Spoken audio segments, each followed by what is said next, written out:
It was during this time that fellow evangelist Torrey Johnson put into place the Youth for Christ program, designed to provide alternative activities for servicemen and young people in the Chicago area.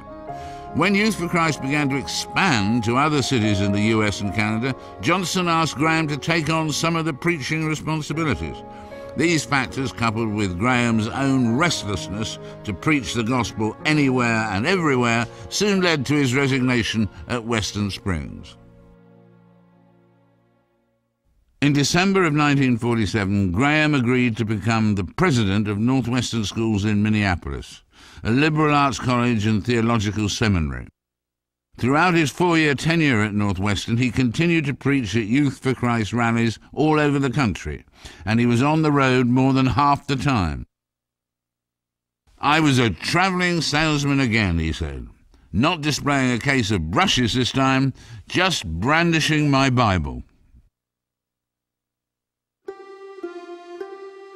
Torrey Johnson's vision for Youth for Christ would not be exclusive to the United States and Canada. He had a vision to make Youth for Christ an international evangelistic movement among young people, and for Graham to spearhead the organization by becoming its first full-time evangelist.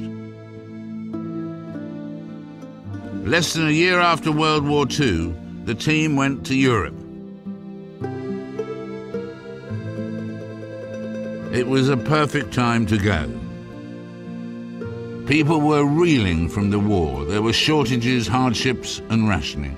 Food was scarce, and so many people were hungry, not just for something to satisfy their empty stomachs, but for something to satisfy their empty souls.